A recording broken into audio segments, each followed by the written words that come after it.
همه شما عزیزان. سمیه صادقی هستم که رهبری تیم متخصص و با تجربه یارمد رو به عهده دارم. امروز میخوایم راجع به یه مسئله مهمی با هم دیگه صحبت کنیم که این روزا با زندگی‌های شهرنشینی هممون خیلی بهش نیاز داریم. طبیعت، جایی برای آروم شدن خودمون و کشف کردن بچه‌ها. چی شد که به طبیعت فکر کردیم؟ من یادم میاد که بهترین خاطرات کودکی من توی حیاط کوچیک مامان بزرگ و بابا بزرگم تو ذهنم مونده. خاکبازیایی که میکردیم، گلبازیایی که داشتیم، پریدنهامون، آتیش درست کردنمون و سیب زمینی یواشکی برداشتنمون و انداختن توی آتیش و خوردنش و آب پاشیدن به دیوارای کاهگلی که بوی خوش کاهگل هنوز توی مشام من یا حتی بعضی از شماها میتونه باشه.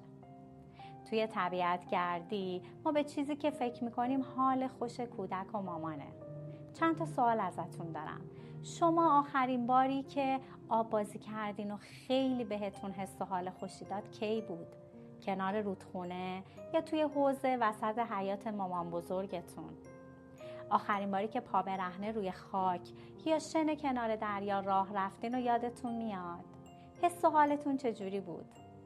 آخرین باری که یک گل رو با همه وجودتون بو کردین، لمس کردین، نگاهش کردین، چه حس و حالی رو تجربه کردین؟ طبیعت بزرگترین کلاس درسه، هم برای ما هم برای کودکمون. ما قرار نیست توی طبیعت وقتی که با کودک همراه میشیم بشه کلاس مادر و کودک. میخوایم با کودک همراه بشیم. قرار نیست که ما کودک رو با خودمون همراه کنیم. مسیر رو طوری میچینیم که کودک ما رو با خودش همراه بکنه. غرق بشه توی طبیعت و با همه ماجیک مومنت ها و چیزهایی که داره کشف میکنه، میبینه، با همه 5 حواسش ما رو هم همراه خودش میکنه. یکی از جاهایی که تیم یارمد کنار شما قرار میگیره تا همراه همدیگه به والدین آگاهتر با دانش بروز و همراه با کودکانمون باشیم بخش طبیعت گردیه. ما توی طبیعت با شما و کودکانتون همراه میشیم تا به کشف و جستجوی کودکانمون بها بدیم. باهاشون همراه بشیم. لذت و رضایت و آرامش و یادگیری که توی طبیعت برای کودک اتفاق میفته عمیق‌تر و پابرجاتره. ما توی طبیعت گردی یارمد میریم به طبیعت. معنی طبیعت پارک نیست. چرا پارک نمیریم؟ به خاطر اینکه پارک دستکاری شده. به خاطر اینکه توی طبیعت بکره که بچه‌ها با درخت‌های کج و کوله مواجه میشن. میتونن پستی بلندی ها رو خودشون طی بکنن. میتونن به کشف و شهود بیشتری بپردازن. وقتی ببینن که چمنهای یه جایی کوتاه، چمنهای یه جای دیگه بلنده، براشون سوال پیش میاد که چرا اینا اندازه هم نیستن؟ وقتی که کنار رودخونه ایم و این سنگ ها بزرگ و کوچیک کنار هم دیگه قرار گرفتن، وقتی که دارن توی رودخونه راه میرن، یه جایی تا زانوشون آب میاد، یه جایی تا مچ پاشون، همه اینها توی ذهن کودک فعالانه داره پرسشگری انجام میشه. و وقتی توی طبیعت قرار میگیرن این یادگیری براشون اتفاق میفته. یادگیری عمیق، طولانی مدت و پابرجا.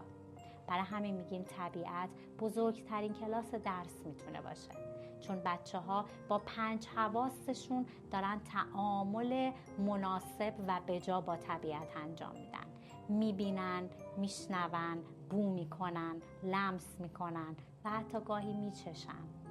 مامان‌هایی که توی طبیعت با ما همراه میشن لازمه که مامان‌های رهایی باشن.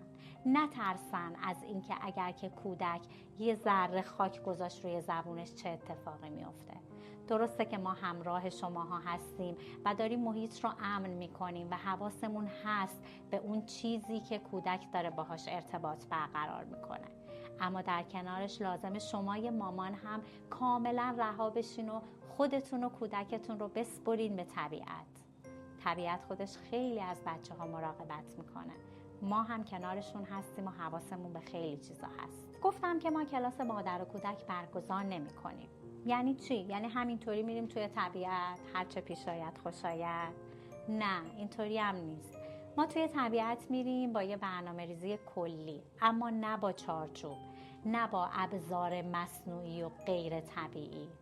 ما فقط صرفاً توی طبیعت با بچه‌ها همراه میشیم، ازشون میخوایم که کشف و شهودشون رو داشته باشن، ازشون میخوایم که اگر که میخوان 5 دقیقه 10 دقیقه هر چقدر که میخوان با یک کفش دوزک همراه بشن، ازشون پرسشگری داریم، مشاهداتمون رو بهشون میگیم و با شما مامانهای عزیز همراه میشیم. توی طبیعت اتفاقی که برای کودک میفته یادگیری که از بیرون نیست، از درون خودشون اتفاق میفته، با ارتباط و تعاملی که با طبیعت میگیرن، با گیاهان، با باد و هوا و آب و خاک و حشرات.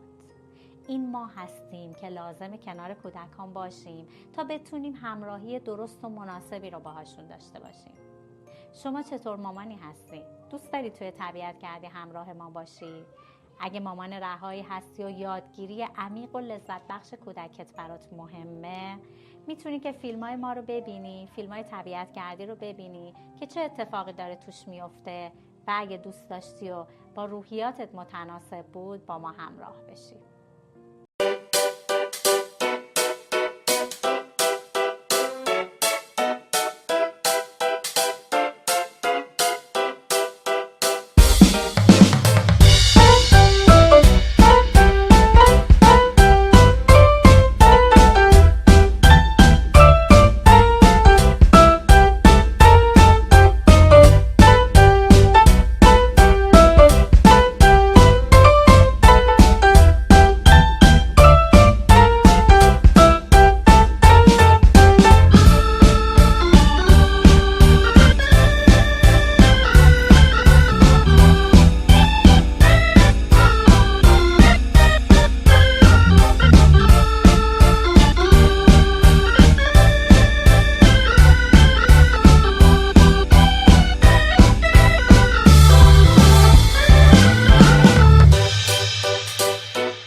مرسی ماشاءالله